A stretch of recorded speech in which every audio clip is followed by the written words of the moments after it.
How you doing, everyone? Greetings, and I welcome you back to the basement. So I'd like to share with you a little bit of progress, and I mean very little bit of progress that I've made on Super Shooty Aliens over the last fortnight, because I kind of fell into a little bit of a rabbit hole to do with compression, image compression, to try and reduce the size of these title images within the game itself and free up some memory. So I kind of spent a lot of time doing that, and not a whole lot of time doing the actual programming on the game itself. But I'll explain to you a little bit about the compression thing I was doing in a few minutes, but just let me show you the progress that I did manage to make on the game itself. So you remember level 1, we're on the bottom of the screen in a green ship, shooting one bullet at a time at alien invaders that are kind of attacking us. And that's pretty much our level 1. Do you see the eyes on the aliens? I managed to get that Cylon thing working the way I wanted it to eventually as well. But that's level 1. Level 2, we're at the side of the screen, randomly on the left or right hand side of the screen, and the aliens are attacking us from the side, and we're shooting horizontally at them. And again, just one bullet at a time. We're trying to avoid their bullets, and we're trying to rack up a score as we do it. So all that is still pretty much the same.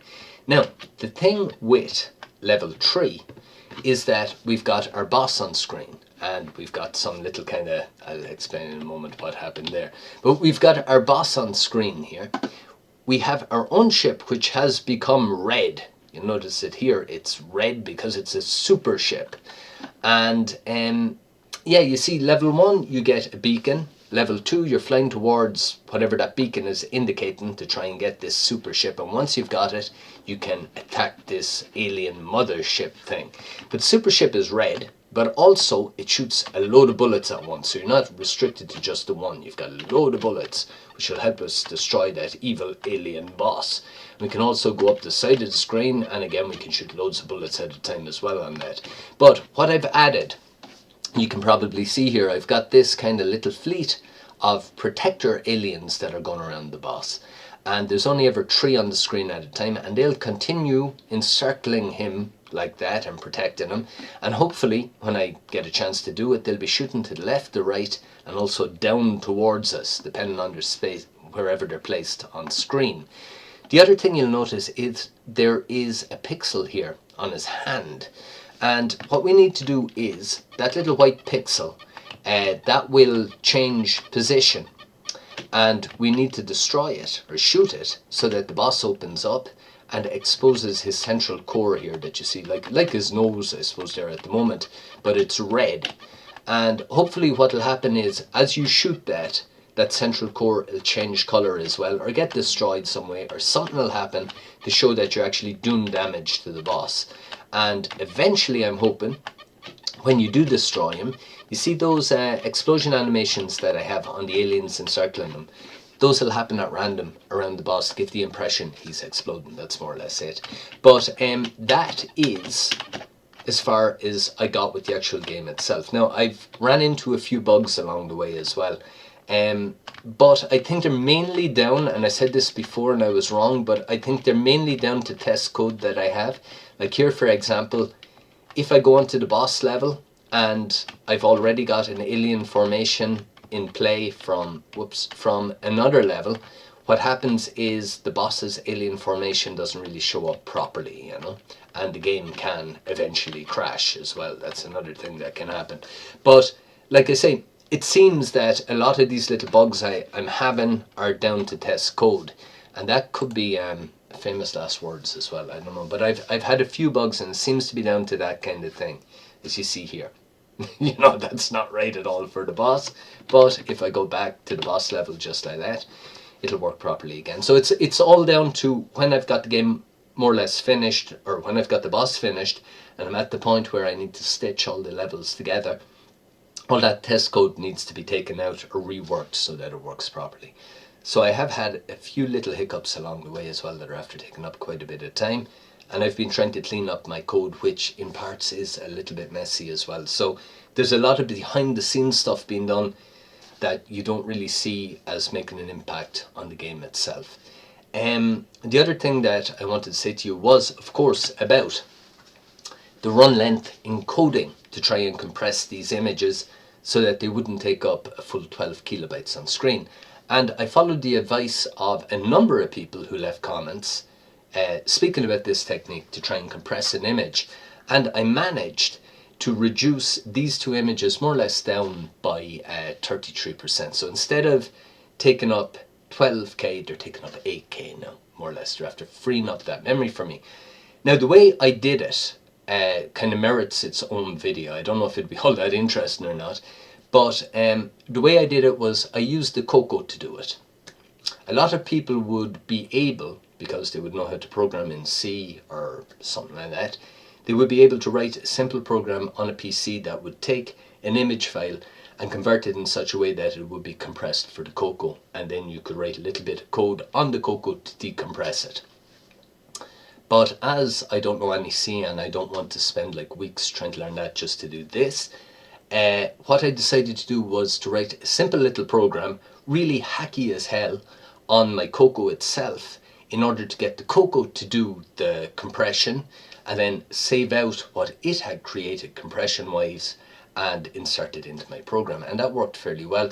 And I'll try and explain, without explaining at all, how this kind of works. This here is the source for my compression program for the CoCo. So this here is the actual code that runs to compress the image that you supply it. And this here is the uncompressed image that I'm supplying. So it's really hacky in that what you're doing is you have a piece of source code and you compile it into a binary executable for the CoCo that contains the original image that you want to compress. And this thing will only ever do one thing. It will only ever run and compress that image. And actually when it runs on the CoCo, you won't even see it do anything. You won't see any change on screen. You tap execute and it looks as if nothing has happened.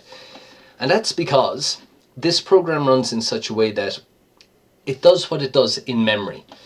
You give it the file you want compressed, and as it runs through this code, it will compress it and its output will be stored in the CoCo's memory beginning at hex address 5000.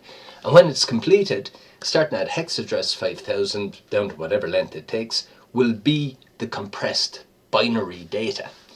So the way that this needs to be run is through VCC, so that you can see, after it's run, you can see the actual memory contents, and you can take a note of where the compressed code stops, and then you save using a save m command the memory from hex address 5000 to wherever that output has stopped to a disk.